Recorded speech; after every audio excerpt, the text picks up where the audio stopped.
برونی where وہ اپنی research میں کہتی ہے, فیمس کتاب اس نے لکھی, پہلے وہ بلاگ لکھا چائے اینڈ نیوٹریشن کے نام سے, نرس نے, ٹاپ 5 ریگریٹس آف ڈائنگ, مرنے والوں کے 5 پچھتاوے. اس میں ایک پچھتاوا یہ تھا کہ وہ کہتے ہیں کاش ہم نے جتنا جمع کیا کچھ کھا بھی لیتے, استعمال بھی کر لیتے. ہم جمع کرتے کرتے اکٹھا کرتے کرتے, اور کبھی جا کے اس پہ بھی ریسرچ کیجئے گا فری ٹائم پہ شام میں بیٹھ کے. جب 9/11 کا واقعہ ہوا نا سر, 9/11 کہا جاتا ہے دنیا کی ہسٹری کئی بار 2 حصوں میں تقسیم ہوئی, اور اگر ورلڈ پالیٹکس آپ جانتے ہو تو 9/11 کے بعد 2 حصوں میں تقسیم ہوگی. 9/11 سے پہلے کی دنیا کچھ اور ہے, 9/11 کے بعد کی دنیا کچھ اور ہے. پوری دنیا کے سارے نیریٹیوز چینج ہو گئے. 9/11 کا واقعہ ہوا, اور 9/11 کے واقعے کے بعد انہوں نے پاس میں ایک میوزیم بنا دیا. اس میوزیم میں وہ جب ہٹ کر گئے دونوں جہاز ہٹ ہونے کے بعد, جو لوگ نچلے فلورز پہ تھے نا, obviously بلڈنگ شیک ہونا شروع ہوئی.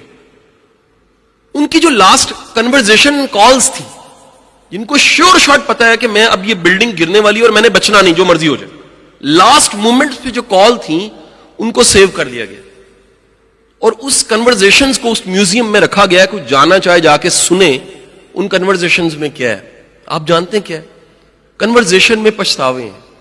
کاش میں تمہیں بتا دیتا میں تم سے کتنا پیار کرتا تھا, کاش میں وہ جو میں نے بنایا میں استعمال بھی کر سکتا, کاش میں اپنے ابا کو گلے لگا لیتا, کاش میں اپنی لائف کو خوش ہو کے جیتا, کاش میں پیسے بنانے کی ریس کا شکار نہ ہوتا. پچھتاوے ہیں. لوگ اس مومنٹ پہ رو رو کے کہہ رہے ہیں کہ میں نے بھائی تجھے نہیں بتایا مجھے تیرے سے کتنی محبت ہے, بیگم میں نے تجھے نہیں بتایا میں تیرے بغیر نہیں رہ سکتا, بیٹا میں باپ تھا تیرا میں تجھے نہیں بتا سکا. اس وقت کا ریگریٹ ہے. اور میں بتاؤں پہلا ریگریٹ برونی ویئر کیا کہتی ہے, لوگ ٹرینڈز کو فالو کرتے ہیں, اپنے دل کو فالو نہیں کرتے, پیشن کو فالو نہیں کرتے. کبھی ہمیں اپنے اندر جھاتی مارنی چاہیے. سارے شاعر کہتے ہیں نا, صوفی شاعر بابے, اپنے اندر جھاتی مار. بلے شاہ, سلطان بہو سے تیرے اندر آب حیاتی ہوں. اقبال سے اپنے من میں ڈوب کے پاجا سراغ زندگی. سب کی سنی ہے, کبھی اپنی سنی ہے, ادھر سے سنا ہے کبھی. اور ایک آپ کو بڑی پکی بات بتاؤں, یہ بڑے آسانی سے پتہ لگ جاتا ہے آواز کہاں سے اندر سے آ رہی. یہ یاد رکھیے گا, جب بھی آپ کے اندر سے آواز آئے کہ اس کو پیچھے کرو اور خود آگے نکل جو, نفس ہے. کسی کا نقصان اور اپنا نفع ہے تو یہ نفس ہے. ون ون ہے نا, اس کا بھی فائدہ ہو میرا بھی فائدہ ہو. کاروبار ہے, کاروبار ہے. لاجک مائنڈ لاجک, جمع تفریق نفع نقصان کی جب بھی خیال کی شکل میں آئے گا مائنڈ ہے. اور جب بھی کبھی مایوسی آئے گی نا, یاد رکھیے گا شیطان ہے, اس کا سورس شیطان. اور جب بھی کبھی اپنا حق چھوڑ کے دوسرے کو دینے کی بات آئے گی, دل کی آواز ہے. دل کبھی جھوٹ نہیں بولے گا, یہ روح ہے آپ کی. اندر سے آواز آئے گی مجھے یہ کرنا چاہیے. میں چند دن پہلے کا واقعہ سنا رہا ہوں. ہمارے جسٹس انوار صاحب ملنے والد صاحب دفتر میں تھے, بچے بھی اللہ کرنا گھر سے بچے آ گئے. میں اکثر چھوٹے بیٹے کی بتا دوں, اس کا قدرتی رجحان اینیملز کی طرف. تو میرے آفس کے سامنے میں 16 کیمروں کی ایک LCD لگی ہوئی. اس میں سے ایک روم میں جولی فونکس کی کٹ پڑی ہوئی تھی, وہ نئی لا کے رکھی تھی, ہمیں ٹریننگ کروا رہے ہیں اس پہ, فری ٹریننگ کروا رہے ہیں. تو جولی فونکس کی کٹ اگر کبھی آپ دیکھیں نا گوگل پہ, تو اس میں ایک سنیک ہوتا ہے اور ایک ماؤس ہوتا ہے. بچے کا قدرتی رجحان کس میں؟ اینیملز میں. اس نے وہ 16 کیمروں میں دوران کھانے پینے چائے کے دیکھا کہ یہ سانپ اور چوہا کہاں سے آ گیا. وہ غائب ہو گیا دفتر سے. اس کو پتا کیا جی کہاں, وہ دیکھا جی اس سکرین پہ, وہ اس کمرے میں. اس کو پکڑ کے وہ واپس بلاؤ بھائی, چائے ٹھنڈی ہو رہی, اتنا کچھ منگوایا, چپس ہیں, پکوڑے ہیں کھانے کے لیے. واپس 10 منٹ گزرے پھر وہ بھاگ گیا. تو میں نے جج صاحب کو کہا, میں کہا جج صاحب دس از کالڈ نیچرل ٹیلنٹ. میں جتنا بچانا چاہوں وہ جس طرف لپکتا ہے, لیکن ہم سنتے نہیں ہیں. اسے اوے چپ کر جا, ہم ڈسکنیکٹ کر دیتے ہیں اس قدرتی رجحان کی طرف جانے سے, ڈسکریج کرتے ہیں, انسلٹ کرتے ہیں. مجھے آج بھی یاد ہے, I was in class 8, تو میں 7 والے سے بات کر رہا ہوں, نیچرل ٹیلنٹ.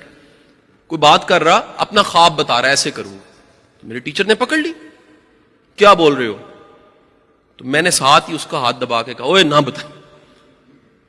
اسے کہ آپ کہتے ہیں نہ ہی بتائے یار, یہ بہت زیادہ ٹیچر کو کنفرم ہو گیا یہ تو بات ضرور سننی, گندی بات, گندی گندی گندی گندی گندی.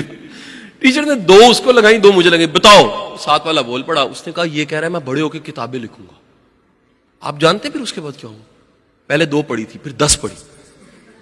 تو نے شکل دیکھی کتابیں لکھے گا. آج اللہ کا شکر ہے 10-11 ہو گئی ہیں. لیکن ایک بات بتاؤں آپ کو,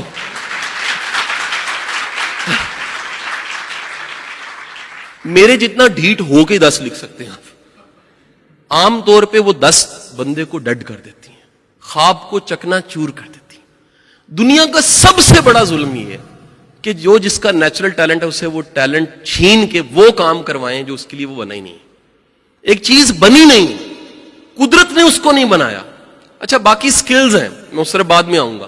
ہم لوگوں کی ٹریجڈی یہ ہے ہم نہیں دیکھتے کہ جو چیز قدرت نے ہم میں شوق نہیں رکھا, قدرت نے ہم میں پیاس نہیں رکھی, قدرت نے ہم میں وہ انرجی نہیں رکھی سیکھنے کی, ہم وہ چپ کر کے بھیڑ چال میں سیکھتے سیکھتے ڈگری لے کے فیلڈ میں جا کے فرسٹریشن کے ساتھ پوری لائف گزارتے ہیں.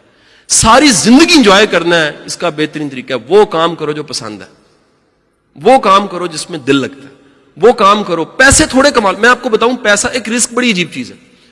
ہم سمجھتے ہیں بڑا پڑھیں گے تو کمائیں گے. اس ملک میں جو بڑا بڑا کما رہے ہیں وہ پڑھے لکھے نہیں ہیں. جس بھی چیز کے لیے بنے ہوتے ہیں یہ یاد رکھیے گا اللہ بڑا مہربان. اللہ آپ کو اشارے دینے لگ پڑتا ہے. ایسے لوگ ملیں گے آپ حیران ہوں گے یہ بندہ مجھے کیوں ملا ہے. اس بندے کی کمپنی میں آپ کو لگے گا مجھے کچھ کرنا چاہیے. ایسا لیکچر مل جائے گا, ایسی ویڈیو مل جائے گی, ایسی کتاب مل جائے گی, ایسا واقعہ ہو جائے گا, ایک ایسا ایونٹ ہوگا آپ حیران ہوں گے کہ یہ میں کہاں پہنچ گیا, یہ ایونٹ میرے ساتھ کیوں ہے. آپ تھوڑا سا سمجھیں گے تو آپ کو پتہ لگے گا اومنز ہیں, اشارے ہیں.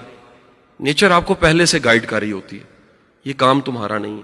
اس طرح ایک بڑے اشارے کی طرف تذکرہ کرنے لگا, اس کا بور ہونا, بوریت, یہ بہت بڑا اشارہ ہے. اس کام کے لیے آپ نہیں بنے. میں پیچھے مڑ کے دیکھتا ہوں, مجھے یاد آتا ہے میری کلاس میں 105 لوگ تھے یونیورسٹی میں, اور جب ہم کالج میں تھے تو میرے ایف ایس سی کے 7-8 سیکشن تھے, 327 لوگ تھے غالباً.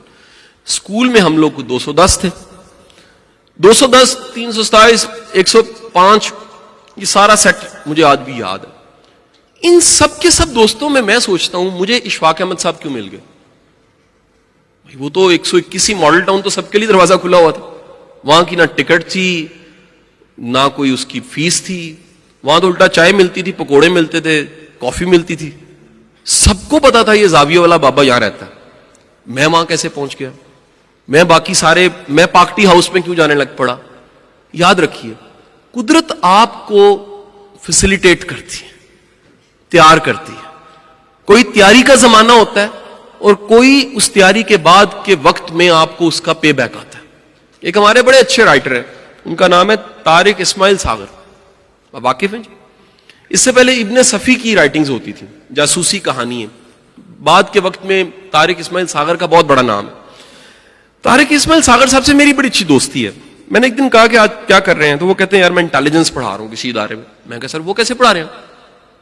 کہتے ہیں یار اللہ کی شان دیکھ, قدرت کسی وقت میں تیاری کروا کے کیسے کسی وقت میں رزق دیتی. میں کہا کیسے؟ یہ ان کی آٹو بایوگرافی میں لکھا ہے, واقعہ اس لیے سنا رہا ہوں, کوئی ایسا واقعہ نہیں ہے جو پرائیویٹ پرسنل ہے, ان کی آٹو بایوگرافی میں لکھا ہوا. وہ کہتے ہیں میں اسپائر تھا, جاسوس تھا. 1977 میں مجھے جیل ہو گئی انڈیا. 3 سال میں جیل میں رہا, جیل سے بھاگا. کہتے وہ 3 سال کا جو میرا مشاہدہ تھا, قدرت مجھے وہاں تیار کروا رہی تھی, آج وہ میرا رزق ہے. کہیں تیاری ہوتی ہے اور کہیں وہ رزق میں کنورٹ ہو جاتا ہے. آپ کی زندگی کا ایک واقعہ بھی بے معنی نہیں ہے. سیلف ڈسکوری کے لیے سب سے ضروری چیز آپ کو بتا رہا ہوں, لنکنگ ڈاٹ تھیوری سمجھے. کوئی واقعہ بے معنی نہیں ہوتا, کوئی ایونٹ بے معنی نہیں ہوتا, کوئی لمحہ بے معنی نہیں ہوتا. جو بندہ اپنی زندگی کے واقعات کو ڈی کوڈ نہیں کر سکتا, جو اپنی لائف کو ایکسپلین نہیں کر سکتا, میں یہاں کیوں پہنچ گیا, ایک خاص ٹائم پہ مجھے کراچی کو آنا پڑ گیا, مجھے یہ لوگ کیوں مل گئے, مجھے سازگار حالات کیسے دے دیے. جو بندہ اپنی زندگی کو نہیں سمجھ سکتا وہ کوئی کتاب بھی نہیں سمجھ سکتا. زندگی کی سب سے مزیدار کتاب اپنی لائف ہے, اور اپنی لائف کو سمجھنا چاہیے کہ میرے ساتھ یہ واقعہ کیوں ہوا. آپ کو اومنز ملیں گے, لوگ ملیں گے.